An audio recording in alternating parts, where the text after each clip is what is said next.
part of the ongoing fortnightly ICG webinars. We have with us today a number of people from the industry, both estate agents and suppliers, who are going to talk about the sort of topic, which is the new normal and what has actually changed in estate agency.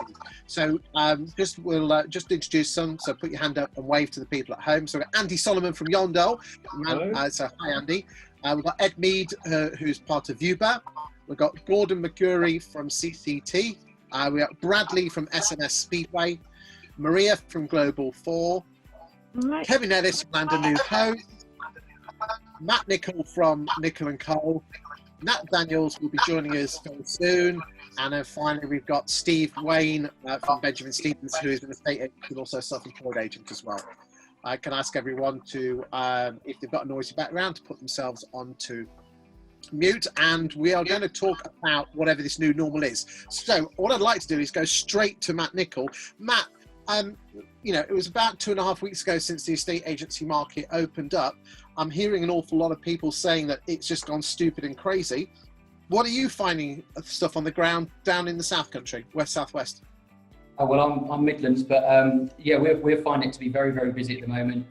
There's a real influx of people that wanted to go out and view stuff straight away. I'm sure they're conscious of obviously the safety requirements, but they didn't really kind of give them much consideration. They just wanted to view as soon as they could. So we found it to be very, very busy.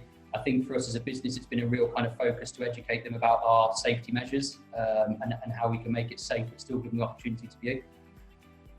Okay, so what sort of safety measures are you putting in place? And are you saying the issue is with people viewing not adhering to it? You almost have to be the policeman.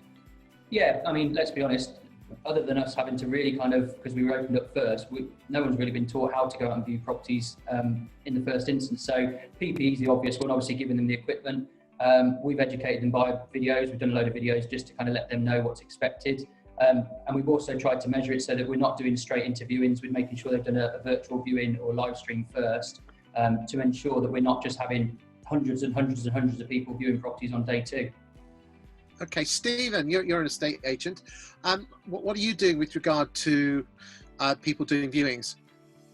So probably similar. We're making sure, obviously, our staff have got the gloves and the masks. We're a member of the guild, so the guild set up for us a form that before every viewing we get them to do. So they're checking to say if they've been ill, if they've got any symptoms, where they work, if they're a key worker. And then it's just about being sensible. Like most of our viewings at the moment are on empty properties, so that makes life quite easy. So we're pretty much letting people go in, walk around themselves, and then we're having a chat with them outside in the garden or on the front lawn afterwards. So it's very strange out there. We're starting to see a lot of people cancelling viewings.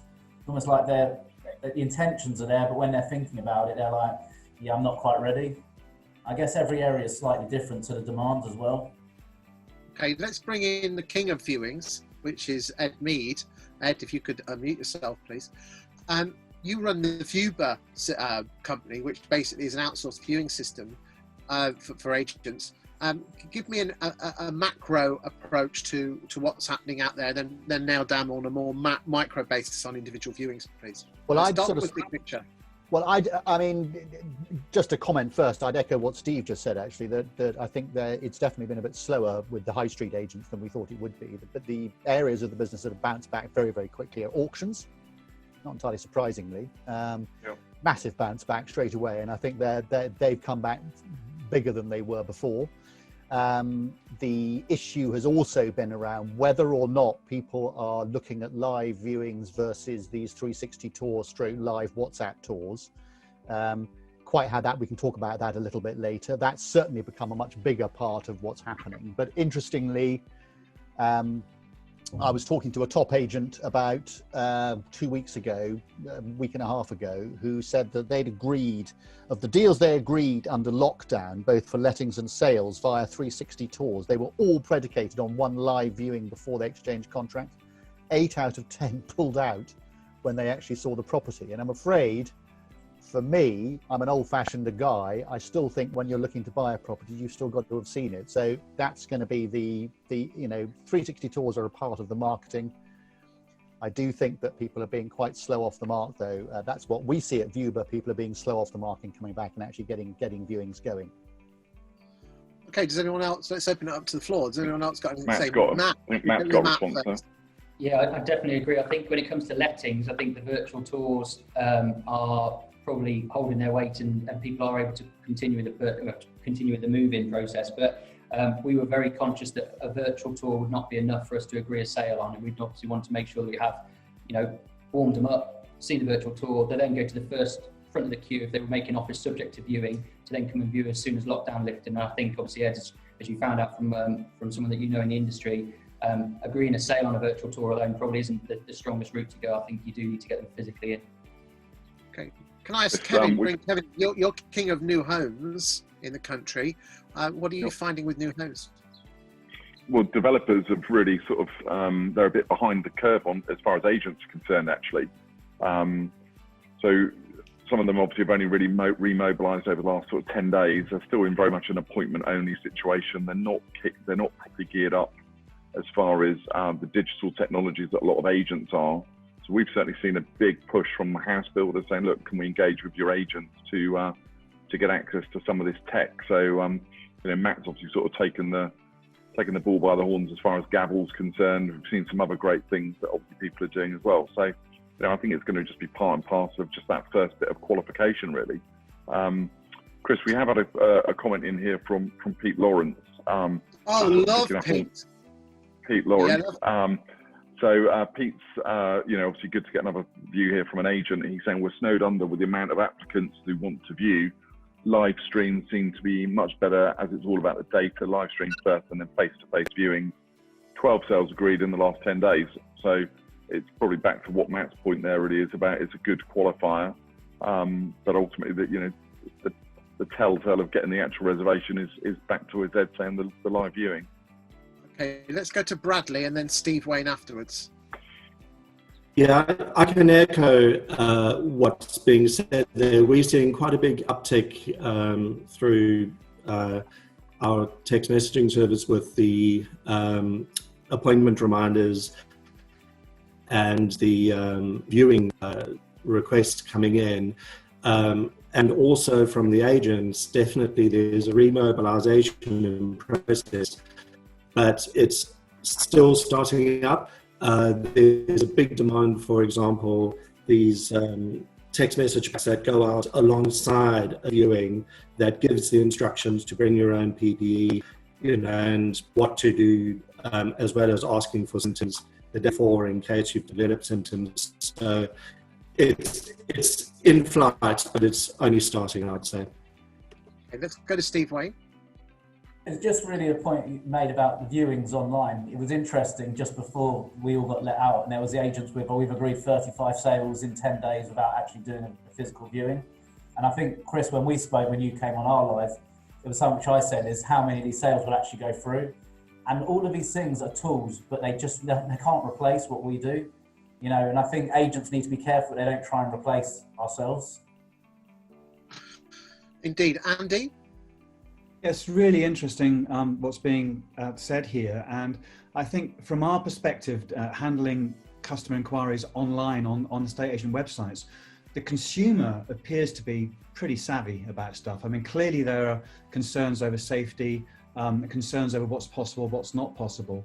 But we've been looking at actually what people have been asking in live chat. And we've seen from it coming from absolutely nothing 3 months ago to now around about 13% of all people coming in inquiring about buying or selling are specifically requesting some degree of video solution. Be that a virtual viewing or indeed a virtual valuation. So the consumer is kind of playing around with the possibilities here. And for what we're seeing from some of our agents is those that are getting closer to being able to engage with the consumer and deliver options to them is standing a better chance of having the conversation. But put that against a backdrop of, we're also seeing, so I'm sure the agents on this call will back me up on this, a massive influx of new inquiries across the board. We've got new data coming in today, which basically shows that buyer inquiries across the thousands of agents we work with are now at 92% above the average levels of buyer inquiries before the lockdown, going back to the previous year. Sellers vendors are at 84% above in terms of the volume of inquiries. There's significant demand and people want new solutions. Okay, I'd like to go to Maria, then Steve, and then Matt. Yeah, my point was really around, obviously there has been an influx in inquiries for video conferencing, and I think we're all in agreement, everybody's using that as a first port of call. I think there has to be, because there is an influx in new inquiries, is making sure that you've got a management process in place to make sure that you make the most of those opportunities. So are all of those opportunities being followed up? You've said that physical viewings still need to happen. So it's just making sure that everybody is fully engaging with those opportunities and making the most of them. Obviously, from a telecoms perspective, technology can help to make sure that you engage properly, with all of those opportunities. If you've got the right technology in place, it will help you be efficient. Okay, let's go to Steve next. So before I say this, I've never met Andy Solomon before. We're one of your customers, and it's amazing. We've probably taken on about 10 instructions just through live chat, where so people obviously gone, they've looked around, they've done their research, but been really direct. And it's interesting, our bill reviews doubled over the last month or so, but people are obviously finding that's a really nice way that people are now getting into agents and actually chatting to us. And it's been, we want to put your house on the market, when can you come round? Okay, that's doubled. brilliant news. That's double. There you go. Lockdown. I tell you what, Andy, you should be giving us some money off. Matt, I'd like you to come in. Could you bring in your this Gavel thing that you're a big proponent of? I must admit, there's not much PropTech excites me, but this really did excite me, Matt. Well, I think we're all going to compete with the same problems. So as Andy's just said, there's a massive influx now of people looking for properties, and we wanted to come up with a solution that meant we could essentially whittle down that number. So Gavel is a Australian, it began as a kind of a live stream bidding process, live stream auction process, but they did live stream viewings as well. So I contacted Joel, the CEO of Gavel, and asked if we could do it just specifically, originally just for Nickel & Co to be able to use. And he very quickly realised, because Australia was in a different point to us, that actually live stream in the UK was probably going to be a better fit. So for us, it's worked perfectly. We've actually had 190 live stream viewings on properties, as opposed to showing around the number of people that viewed, which was 1,300 people. And then we've actually done 300 private viewings afterwards. So you do a live stream at the property, you have more than one applicant on it. I know there's Facebook live streams out there, but this is a specific estate agency viewing tool. You do a live stream, the chat box is there between an applicant and the estate agent showing around. You have more than one person viewing. At the end of it, the agent gets an email through to say names, numbers, contact details of the people that viewed. So that's your follow-up process. And then you've got this list of 15 people down to 4 people that will go on to view the property, and 1 person will buy it. So instead of showing 14 people that weren't going to buy it, you'll show 3 people that weren't going to buy it. And it's been fantastic for us. It's been a real, because of this influx of inquiries, it's meant that we've been able to kind of just push them back a little bit. And as I think Steve was saying, doing virtual has been the right thing to do, because you can cut those numbers down. And someone in the question and answer box has just said, I think Andy Dickinson just said, they're making virtual first, and we are exactly the same. Live stream or virtual viewing first. Unless they've done that, they can't physically view a property. COVID-19 or not, that's going to be our process going forward. So Matt, you're saying that is going to be your new normal, yeah? Definitely, without a doubt. 3 days after launch, live stream's the first opportunity to view it. Okay, what I'd like to do, I know Gordon put your hand up and Steve has, but I'd like to go to Kevin, because we've got some fantastic Q&As that have come in, especially about the live streaming. So over to you, Kevin. So couple of things here, obviously just backing up, I guess, what Matt's saying. So people are once again saying this is where live stream works. You can have 100 applicants at one property and then book in 2 to 5 second viewings to obviously do the deal. People also want people, and the deal must be done at the properties once they've arrived. So, I think that's what we're concluding. Andrew Dickinson runs a great agency down in East Kent. He says, again, they've reduced the actual number of viewings by requesting everyone does a virtual viewing first. And the upshot being the quality of viewings are much better. Also, 12 sales in the last 10 days. Average viewing to sales ratio is now down to 7. So I think this is what a lot of agents are saying. The amount of time that they were, or cost they were wasting on doing sort of viewings that didn't materialise to anything would, is obviously sort of the order of the day. So, that's all on the questions, Chris. Okay, so who put your hand up? Who put your hands up? Steve, over to you.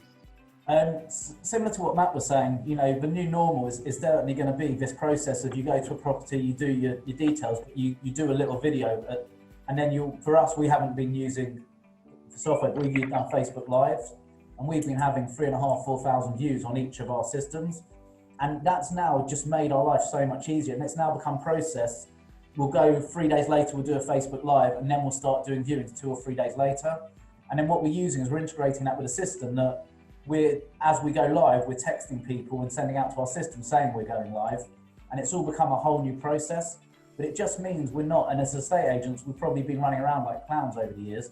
It's so much better. People have a really good look at a property before they come and waste our time and their time. Good stuff. Anyone else got anything to say about this? Just the only thing I was just going to ask, actually, Chris, and this is to Matt and Steve, as far as the sort of the virtual viewing is concerned, do you see your team now, you know, from a training point of view, of becoming a lot more presenter-led? Obviously, we've seen some real shocking examples of the live stream where it's sort of somebody almost just walking around with their phone and it's like that rather than on a gimbal. But, you know, is that something that you see sort of, you know, developing, Matt? Yeah, I mean, definitely.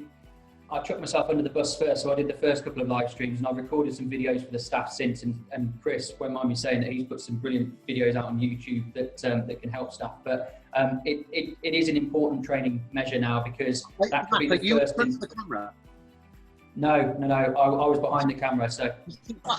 I will just say, if you estate agents out there actually want to use the power of these videos to actually get you more properties, you have to have the balls to stand in front of the camera. I agree. And the person behind the camera, you know, you don't have to be in the shot all the time. In fact, your homework is to watch Homes Under the Hammer. They're not always in the shot, but the person is just, you know, you've got a camera person with a mobile phone. That's all you need is this. If you hold it like that, then it's stabilized, and you just walk, you know. You just walk in and just talk to the room, and the person's filming you. Honestly, guys, I think it will go through the roof. I think that's definitely the development of it for us. But for this first kind of 30 odd days since the lockdown lifting, or not even 30 days yet, I think it's just been so busy that we could only spare one person to go out and do them. I completely agree that we need to now move it forward to become, you know, better at it. But to deliver what we've delivered in the short space of time has been fine with one person. And actually, Kevin, there's some that are better than others. You realise that, you know, some certain shoes shouldn't be worn in houses anyway, but heels and wobbling and all those things need to get ironed out. But we're getting better at it. But the important thing is the consumers, the purchasers love it, and tenants as well love it, because what they do is they can view 10 or 15 houses from the comfort of their own home where they're working from home, and then book 3 viewings as opposed to viewing 10 or 15 properties and go and drive out to them all. So whilst it's not polished and perfect, it's close. Matt, you've obviously done this for a couple of developers. What's been the response from the house builders to live stream?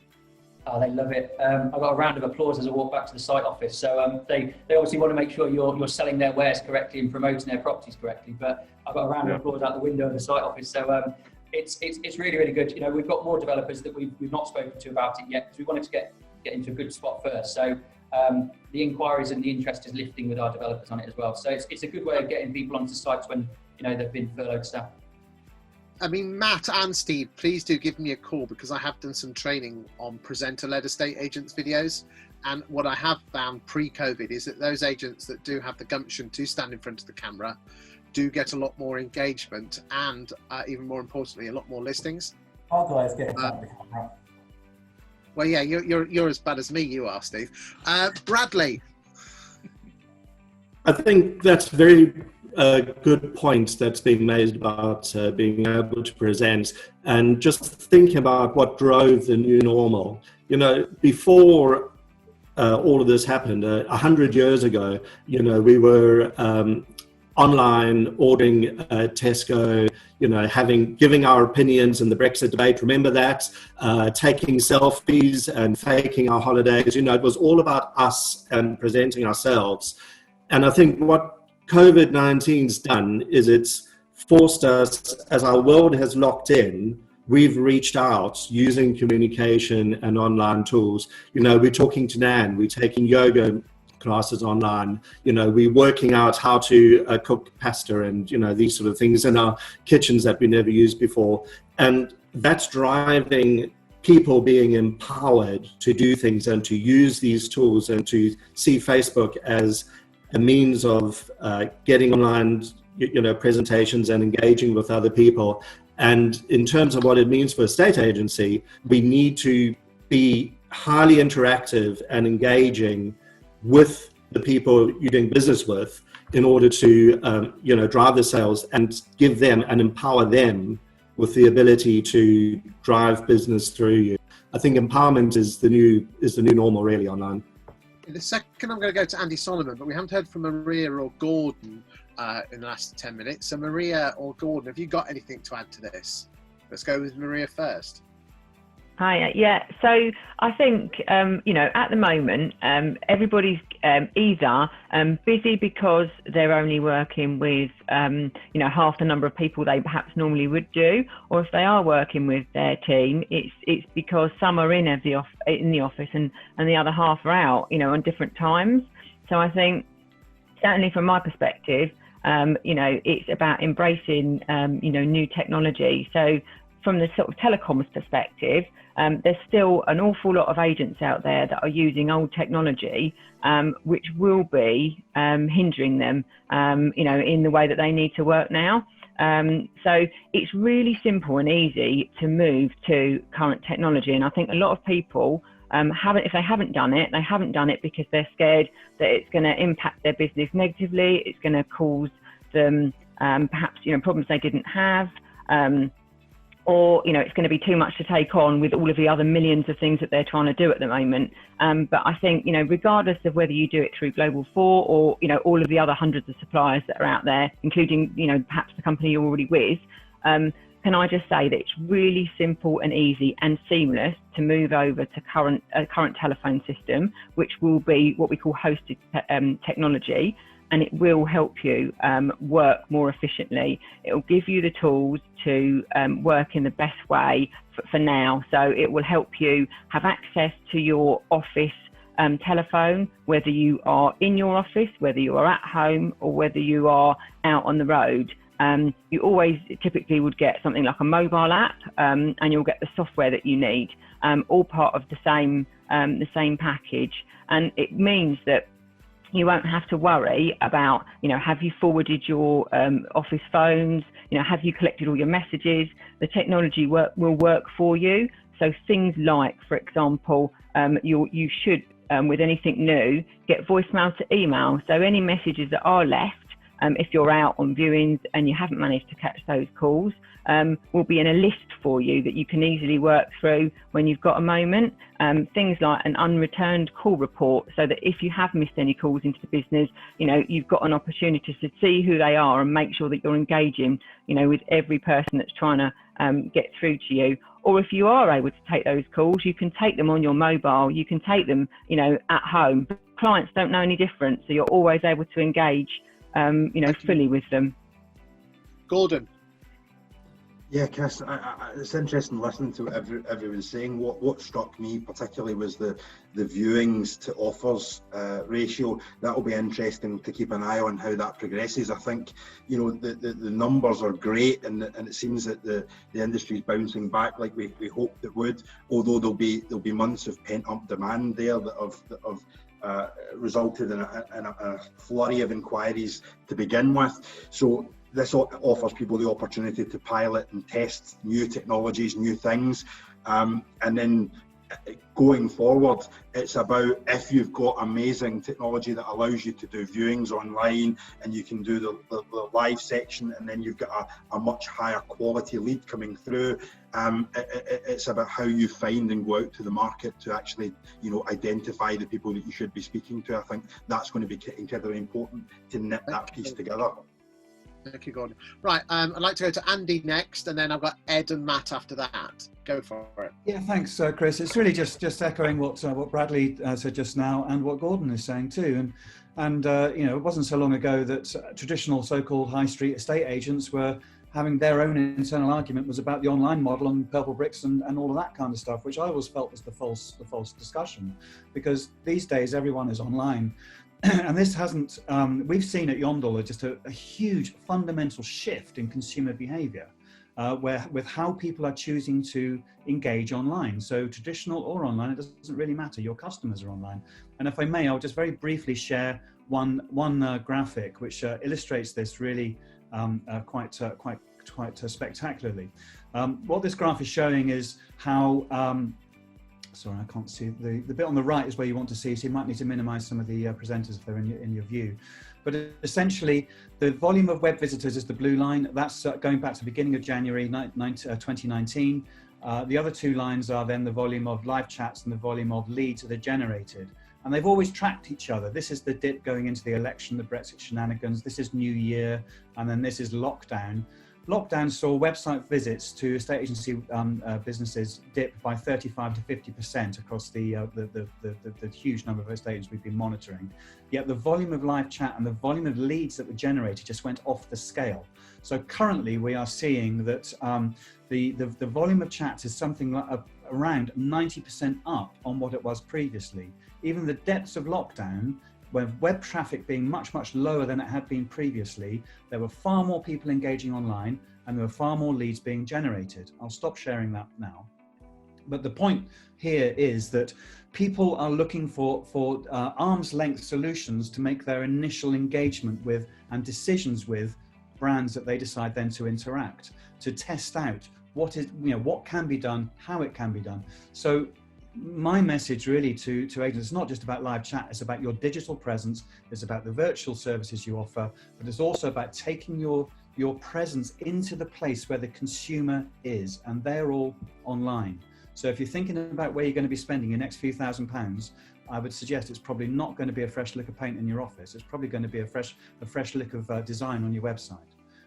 Okay, let's move over to... Thank you, Andy. Bang on there. Ed. Yeah, I sort of take, I mean, I'm coming at this from a slightly different place. I'm not sure that, I think right at the moment with people's nervousness about going to see properties and they're still, they're a bit worried about, you know, the virus and all this sort of stuff. I can understand why people are really going for the virtual viewings first. And I think there is an argument to suggest that there will be less physical viewings. But I do think that there is an argument here that says that before, and indeed, before lockdown, and if you look at at what people do in other countries, there are much more efficient ways of doing this. May not necessarily be more efficient for CO2 emissions, but open houses have a much more efficient way of doing of being able to allow people to get the right feel. It's all very well going on these live streaming things, and I think, as I said, they have a place at the moment. But don't forget that one of the things the Brits in particular love is going to look at property. And I don't think, rather in the same way we've probably all got thoroughly bored of looking at a screen and flaming Zoom meetings, they actually want to get back to looking at things physically and doing what they do. And the idea of going around to open houses is very common abroad, Australia, the States. And I think that's where we're likely to get nearer to. I think that some of these things, these virtual viewings, are sort of almost virtual open houses. But I think we've got to come back to what the customer wants. And whilst the customer may want to see a little bit more detail, a pre-recorded walk-around tour is just exactly that. You can't say, what's that? What's behind that door? What's the view from there? Whatever it is. You actually have someone walking around with a camera like Matt was talking about. That's the next best thing. And then obviously the next best thing, Chris, is to have someone standing there going, yep, and this is what do you want to do? What do you want to see? And talking about it. But I don't think many agents will actually be up for that. I can't see many wanting to do it. And also they don't have the manpower to send 2 people out every time to do a sort of a complete walk around all the time. So I'm not quite sure that the new normal is going to be 100%, you know, virtual viewing open houses or whatever. And we do all sorts. We do WhatsApp tours with 3 people on them and answering questions live. We do all sorts of this sort of stuff. You know, we do more live WhatsApp tours now than we do 360 tours for our clients. So it's, and obviously the live viewings, open houses, that sort of stuff isn't really part of the setup at the moment because people can't do it. The government, you know, the government restrictions at the moment don't allow open houses. But as soon as those are allowed, I think people will prefer to go back to those. Okay. Can we go to Matt, then we'll go to Bradley, then we'll move and Steve, and then we'll move the subject on. Yeah, Matt. there's a couple of points. I think there's from a business owner's point of view, there's an efficiency behind having a live stream taking 25 minutes as opposed to an open house taking an hour and a half, 2 hours. So you've got members of staff back in the place that they should be on the phones. But just going back to Maria's point about the phone system, definitely agree that it was one of the best investments we've made in recent years because when the lockdown came in, we had 25 people working from home using hosted telephony. They all had an app on their phone, which meant they could work efficiently. But from a management point of view and from a kind of a reporting point of view, it's very useful to see, because we couldn't check in on staff constantly, but it was useful to see how many calls people were making. So we'd have a daily update, an Excel spreadsheet sent out, which actually had all the members of staff, how long they've been on the phones, what their average times have been. And you could check, not use it to obviously give bollocks, but you could use it to actually keep on top of your staff and make sure that they are working. So that has been a massive thing for us. We also have a wall board in each of our offices, so there's that kind of competitive nature that if you get these figures up on a screen, they all see where they are, they want to see themselves towards the top, a bit like they do in call centres, I suppose, but not to track the number of overflows and stuff like that. It's more to see how many calls they're making. A manager can nip in, see how many they've made, go off and do evaluation, come back and see it's not changed. Then they're obviously going to have a conversation with their person about sending too many emails and not phone calls. So I do think Global 4 or others, I think it's definitely something to look at. Any agent out there should really invest in their phone system. And if this hasn't taught you to invest in it now, then I mean, nothing else will. We've got people that might be self-isolated again because of, just had a cough. They therefore have to go off for another 7 days. That's fine. We've got no concerns about that. Their phone systems work with us. It's not a problem. Well, you'd be amazed the amount of people that say the best prop tech in the world is the telephone. Let's go to Bradley, then Stephen, and then I do want to change the subject. So just picking up what Ed was saying there, and I think, there is the scope for the best of both worlds being online and physical viewings. Part of what you were hinting at there, Ed, I think is about giving the viewers and the people engaged in that physical process in this ongoing COVID situation, confidence in what's going to happen and their safety and, their ability to have people in the house, but also the ability to view the house. And for that, you want to have your processes in place. You want to have your communication in place, to tell people what to expect, the limitations, their requirements such as hand sanitizing, PPE, not only from the viewer's point of view, but from the key holder's point of view and the people who are on site. And you also want to have some sort of a scheduling system in place, where you're limiting people to a specific amount of time so you can get your socially distanced viewing with, your sanitization between the different parties that have gone through and all of these other good things. Obviously from the SMS Speedway point of view, we can help with that, but you need those systems in place to give the confidence that, yes, I can go and do that. I can go and see it and I can open my house up and this disease isn't going to give me. And I think we need to bear in mind that a lot of people, have elderly relatives, they've got, young children, they've seen the effects of this disease, and that above what they read in the news will be weighing on their mind. So, we can't skirt around the issue. We need to tackle it head on, and communication will do that. I think you just need to be careful of, you go one way on tech and one way the other way. It's really a best of both ways, but you can have all the best tech in the world, but if your negotiator doesn't answer the phone and then go and get feedback, it's all a little bit irrelevant. I think you need to just be careful you don't go too wild on being reliant on tech. Tech is there to help you. Tech's not there to do your business. If you've got a good negotiator who's good on the phones, that beats tech any day.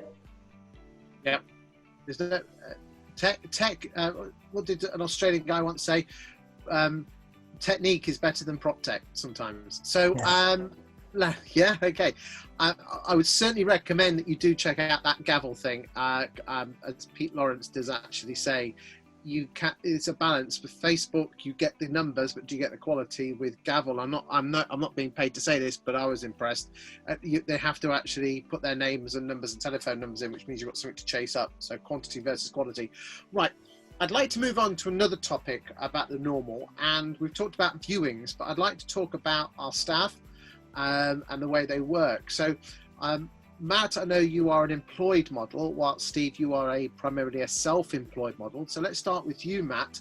How many offices do you have, and what percentage of your staff are working, and how many are furloughed? I have got 2 offices with a third opening very soon. 34 members of staff. Only 3 of them furloughed currently, all back in the office otherwise. We had 5 or 6 furloughed during the process, during the lockdown, but A couple of them were able to come back into work as soon as we were back in, so they joined us. So very small proportion have been furloughed throughout the time. And Steve? So we've got our 2 branches are normal standard estate agency, and then the third is where we do the self-employed model. Bizarrely, a lot of the guys who were self-employed just didn't want to do anything over when they were just so worried about what was going on. And obviously in London, we're a lot more dense, so it seemed to spread very quickly, and now it's calmed. But we also have another issue with staff, that we've got staff who've got kids, and they've got to look after the kids as well. So we're still at 50% of staff not coming back. We want them to come back, but they're not in any position until the schools reopen at the moment. But that's probably why we're running around like clowns at the moment. Okay, let's talk about the issues of furlough. Has anyone, I mean, some of you are suppliers and you have employees that have been on, I'm sure have been on furlough, or friends. Do you think people have been coping well with the furlough? I think there's, Ed? sorry, go on in. Well, no, I was just going to say, of course they have, a lot of them. I mean, you know, why wouldn't you enjoy the sun with 80% of salary? I mean, and they've been on it for 80 days. It's been a long time for people to learn. And, you know, I've heard of a number of people who turn around to their employees and said, you know, right, we'd like you back, please. You know, thinking, yeah, great. And they're going, oh, really? You know, can I have another couple of weeks? You know, it's rather nice. I mean, if someone said that to me, they'd be out, gone, you know. Yeah. So I completely get that it's been very difficult, and the government has sort of allowed. It's very easy to criticise the government, and I'm not in the business of criticising them because it's been a horrendous situation to try and juggle with. But you know, a lot of people have completely changed, no doubt about it at all. I think from my perspective, I think there's we're sort of talking to a lot of our agents across the country, and I think there's a real mixed bag. I think, as you know, as Steve said, really, you've got some parents which, you know, they want to get back to work, but the childcare is still a massive issue. I think you've got others that, you know, certainly from our experience, we've got people that would be normally in a normal office environment. You know, you would have thought they're absolutely sound individuals, all absolutely great and good as gold. I think the impact of working from home for the 8 to 10 weeks has really had a serious impact on some of them. And so, Chris, I guess sort of this neatly leads into me. Obviously, you're very popular this morning on the trade press. Obviously, you've got involved with the Purple Brick Boys as agents together. You know, obviously, you guys must see that from, you know, for the cause that's been created. I must admit, let's turn it back on you. Why have you got involved, and what's it all about? Well, the reason I got involved is that I got a phone call from Michael Bruce in the middle of March, and he said, I want to make a difference. I think the property market is going to go through some real, you know, my words, a bit of a shit show. I mean, let's be frank. Even with what we're seeing now, we're only going to have 600,000 transactions this year, and 600,000 transactions is not going to pay everyone's wages. We are going to see some redundancies. I mean, for God's sake, that awful situation of that poor girl in Essex that committed suicide. The 21-year-old that worked for Spicer Heart, yeah. Just heartbreaking. And the more and more you talk about it, it's one of those things. You know, let's be honest. We are in a very, you know, estate agents, especially the males, are very bravado and very, you know, beat your chest and, you know, suck it up and get on with it. But mental health is a huge issue. You know, it's one of those untold things that we don't talk about. But you know, you've got estate agents. The profile of an estate agent is they want everyone to love them, and it really screws them up when they lose a listing. And letting agents are perfectionists and hate it when you know they spend hours and hours just ticking every box because they're perfectionists, and God forbid if they get something wrong. And I think it's one of those things, isn't it, with the unintended consequences of furlough, that, you know, as I've sort of used the analogy I think with you earlier on, it's almost, you know, a proportion of people that are coming back to work or have been selected to come back early, and then those that haven't yet been unfurloughed, it's almost like being, you know, last pickings on your primary school sort of football team, isn't it? It is. I mean, I offered 2 weeks ago that if anyone wanted to pick the phone up to me between 7 o'clock and 8 o'clock in the morning on a weekday, I'd talk to them whilst I was on my exercise bike, because I've lost 3 stone in the last year, and it's my way of losing weight, and it makes the time go quicker. And I've spoken to quite a few furloughed estate agents, and that you're absolutely right. They're thinking, why have someone else chosen me And there's a lot of people that are afraid that they might lose their jobs, and the ones that are back in the business are being run around like headless chickens because their boss doesn't want to bring the other person back. And then we had the underlying thing of letting agents being perfectionists. We had estate agents who want everyone to love them. And there's some big mental issues there. And then the other thing is let's be all frank here, and don't get me wrong, because Matt and Steve, you're good estate agents, but you're businessmen who are estate agents. Most people are just estate agents and not very good at business. So basically, to answer your question, and I will come back to you, Ed, in a second, is he said, I've got £1 million and I want to help the industry. We got 5 or 6 of us together. We spent a few weeks banging it out, talking to people, and we came to the conclusion that mental health in the industry was an issue, and business acumen was also an issue in the industry. Let's all be frank with each other. A lot of people do blame the Bruces for the estate agency woes. Trust me, if you look at what Peter Knight's been doing with the Home Movers Guide, the fees were well down before Purple Bricks came along. Yes, they have a new project involved. I don't know what that project is.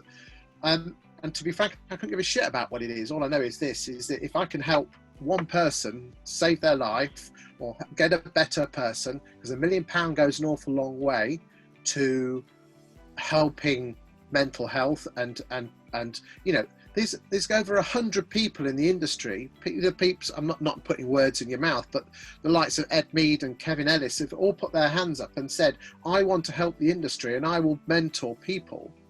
And I'd open it up to Matt and Andy. I know some of you have been spoken to. Is you would, if you can just give 2 hours of your month away and help one estate agent change their life, well, yeah, that's worth a bit of shit on bloody property industry, isn't it?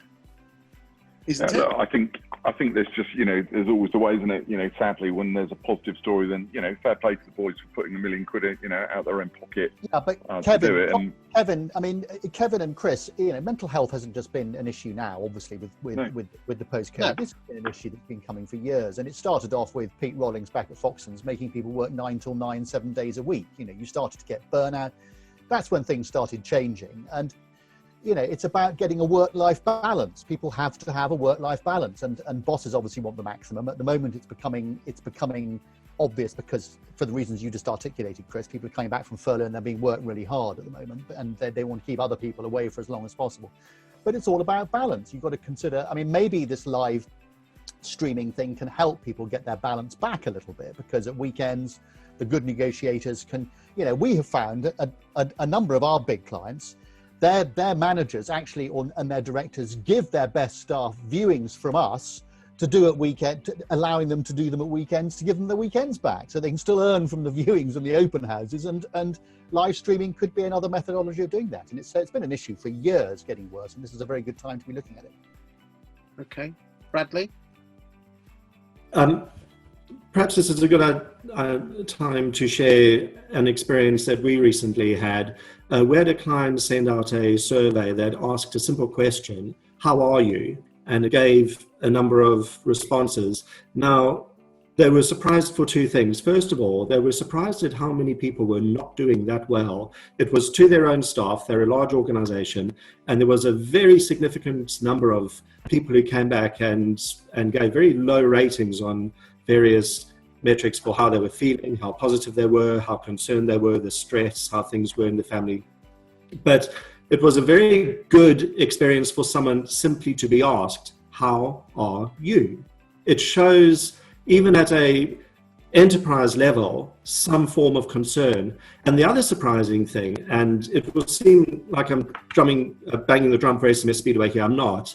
It's the way you ask, because some of these people had been asked previously through phone calls and through, you know, emails. But there was something about receiving a private message on your phone that allowed you to respond more truthfully. And it could be because of family issues and the privacy of your family not hearing your response as opposed to being on the phone. You know, there could be a number of things, but the point I'm making is the simple question of asking, how are you, can go an awful long way to making people feel a lot better about themselves.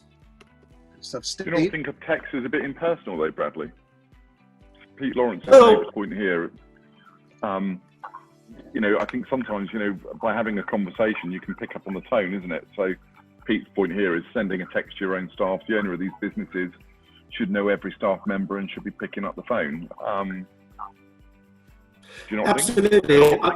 I'm not saying do just the one thing, but what this particular organization found was that they had a level of honesty that they hadn't received previously, as well as a surprising number who weren't doing that well. You know, personally, I would say have a rounded approach. You know, do pick up the phone, but do send the text. You know, do speak to their peers, and you know, take a multifaceted approach. Don't just go through one method. Okay, Matt, and then Maria, and then Steve. Yeah, I think as a director of a company of our size, one of our things was that we all go through our own stresses and strains as a result of having so many pressures on us, but you do have to really spare a thought. And so the people kind of watching this, the participants, will probably, you know, next time you do go past Timmy, who's your new negotiator, just pull them to one side. And I think one thing that we did, and I found it very beneficial for me, was I made sure that I had a 30-minute Zoom with each of them. We do one-to-ones, and I'm sure most companies that are watching this do one-to-ones, but I had a 30-minute Zoom where, in fact, no, it wasn't a Zoom, it was on a phone call actually, where we actually just sat there and we had a conversation. And I said, look, no agenda to it. I just really want to have a chat, see what's going on in your life. And you hear things that you wouldn't normally hear in a morning meeting, splitting up with partners, all this stuff going on in their home lives. And it's quite simple for a manager or for a boss to really just kind of get that call into your staff. And you're right, you need to tackle those conversations. If there was a reason that they were furloughed, what was it that they were missing? Because they could be working very hard on that right now, so that when they come back with a bit of zip in their step and they can come and really kind of attack it. So it's that integrity part, isn't it? You've employed them in the first place. If they're not performing, they should have been managed to the point where they were performing. But if they haven't been, let's give them the chance to really sort themselves out. And there's so much free content out there, what Chris puts out there, Kevin's webinar, all these different bits that have been put out there recently, and the ICGs as well. You know, all those things, they're there for people to improve themselves. And I'm always improving as a director of a company. I've got loads of staff that are doing it too, so very important. It's really interesting. The thing that's struck with me, Ed, is the bit that you're not being picked as a child on when you're picking teams, and that really used to hurt as a child. And I'm sure there's an awful lot of people who are on furlough that say, "Why didn't they pick me?" Okay, let's go to Maria, then Steve. Yeah, I just wanted to highlight something Global 4 have done actually through this. So we've had obviously engagement with management and with directors throughout. But what they've also done is booked in a slot with the HR department. So every employee has got an appointment with HR just to really see how we're doing. And I think that's gone down well. Just to have that sort of department that you can speak to that are unbiased in the business without having to worry about how that comes across. Sometimes when you're talking to management or directors, you sort of feel that you need to come across in a particular way, whereas when you're talking to HR department, it's a bit more impartial. So just wanted to highlight that. The other point as well, we're talking about people being furloughed, but also the impact, I know we have touched on it, but the impact on people that have carried on working throughout as well. I think there's huge pressure on people that are still in the business to be able to deliver. Certainly, if you're in the sales side, obviously there's understanding from every business that things have, taken a bit of a turn, but it's still that added pressure of, what are things going to look like, on the other side, as it were. So I think there's mental stress for both, furloughed and unfurloughed. Good stuff. Steve? It's interesting when you talk about the text messages. You learn your staff and you know your staff. So some guys will react better off of WhatsApp, and some guys will be better off a call. So, it's all about, as a director, knowing your staff and knowing what works. I made sure, my wife thought it was mad. I was on the phone for 2 hours every day to my staff, just checking in on everyone. And we've got, some older members of staff who we check and see if they need any shopping. So it's just about making people feel part of it. But with the furlough, it's, you have to be sensible. And, for us, we didn't know what the market brings. And it's, even now, I couldn't tell you where we're going to be in 6 weeks once the world gets furloughed. Because there's very much, it's busy at the moment, but once people start losing their jobs, there's a whole another scenario that's coming. So I think, people also need to realise that for the directors of businesses, it's been a lot of pressure to work out who to bring in first and to, I've made sure that everyone who hasn't been furloughed yet, I've been keeping in contact. I've been speaking to them every couple of days, and just make sure they know that they're still part of our plans. And you talk about obviously mental health and lifestyle. Chris, from me, we're big fans of the self-employed model here, and it's not just about the money. It's about the life balance, going out, spending time with your kids. I've got a little girl, so I'd have to come in at 9, and I'll go and pick her up at 12, drop her home, and then come back to 4 when my wife needs help. And actually be able to do that is life-changing. And, estate agents, we don't need to be in the office from 9 o'clock in the morning till 8 o'clock at night. You can work, what you do have to do is when you're going to work, you need to be contactable 24/7, but you don't need to be in that office. And I think that's going to be the biggest change to agency over the next few years. Good stuff. Let's go to Ed, then Matt.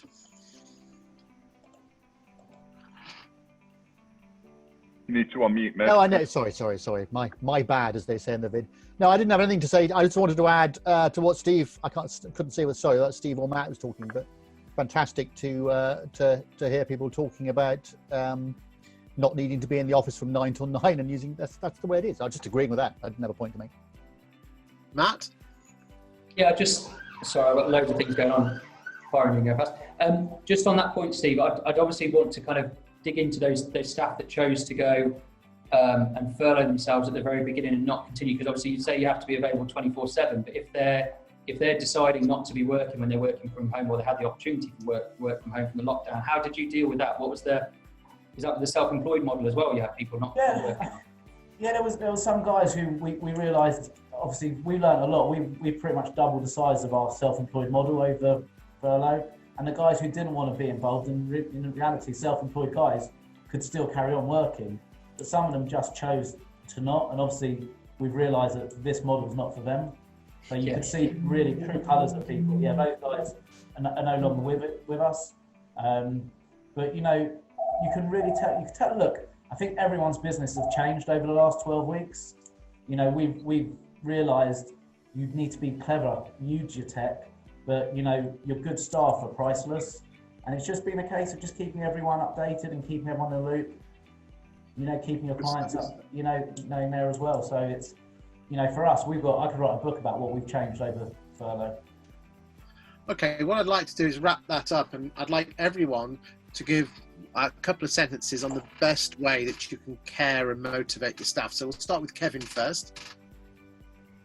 I think the caring bit is, for me, what I did sort of right at the very beginning. So we didn't furlough, but obviously people were working from home. It was just that sort of the touch points, whether it was a little gift or, the handwritten card to let them know they were being thought of. We were doing the daily check-in, and just a total honesty of what's going on. And I have to say, I think if we did a staff survey now, I think we've really come together as a team through this process. I think everyone sort of realised what it's all about, and I think the honesty about it. I can't give certainty to every single person, but what we have been able to do is be really honest, and everyone's played for the team, and it's a real positive. I have to say it's been quite liberating to see everyone's outlook on it. So just the engagement.